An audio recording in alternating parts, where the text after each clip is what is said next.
Hi, so today you are going to be working on a character web for Ordeal by Cheque. A character web is just a way of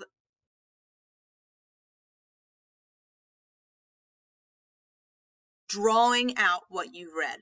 You're going to make connections between the characters, who belongs to who interacted with someone else, who had an effect on someone else. You're going to be making these decisions.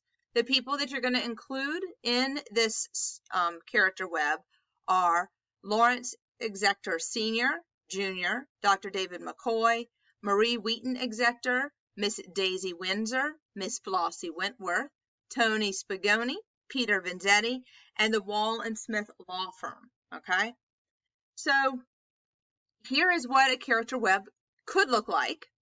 All right, you can do it this way. You can draw it by hand. And I'm going to ask you to put a little bit more information, but you see here they've got Marvin and Dr. Mendel connected, and they say that Mendel is Martin's shrink, or Marvin. So that's how Dr. Mendel and Marvin are connected. This is obviously from another story.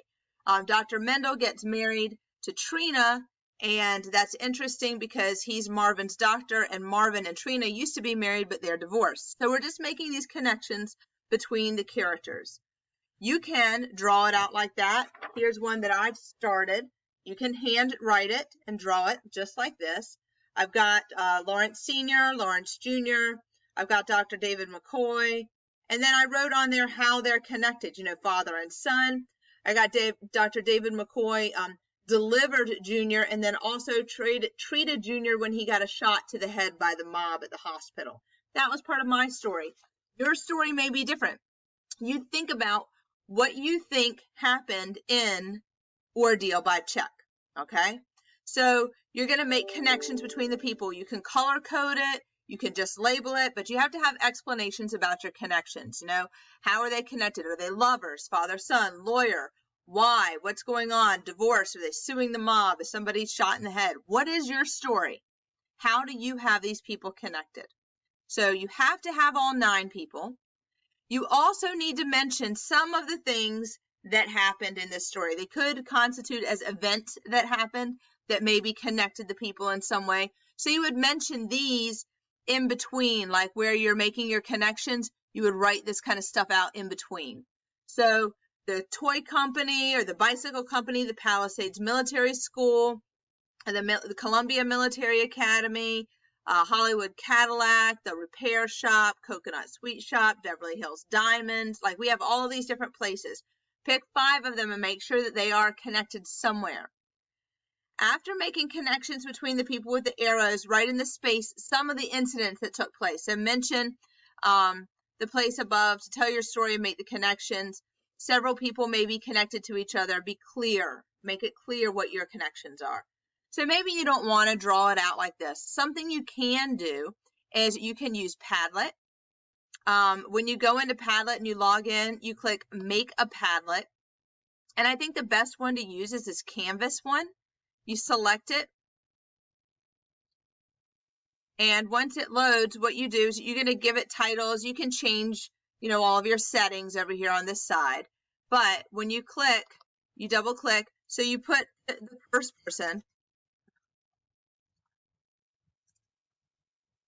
And then maybe we put the second one.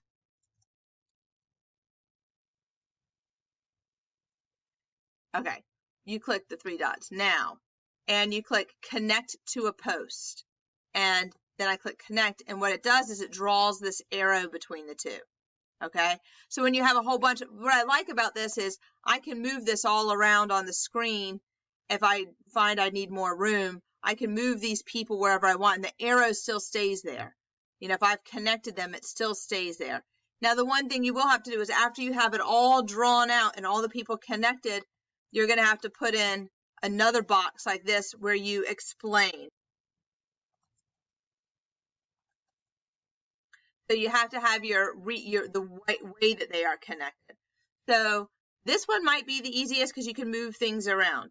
When you're done, you can share. You can share the Padlet with a link. You could take a picture of it. You could screenshot it. However you want to do that to make your submission to me is absolutely fine. but this is your chance to think about your story, how you think these people are connected. Look back at the notes that you made whenever you were listening to this the second time, and I was giving some ideas and you were coming up with your own really cool ideas. You want to make these connections now, because the next step is going to be that you are writing a story based on some of these. So hopefully this helps and gets you started on your assignment for today.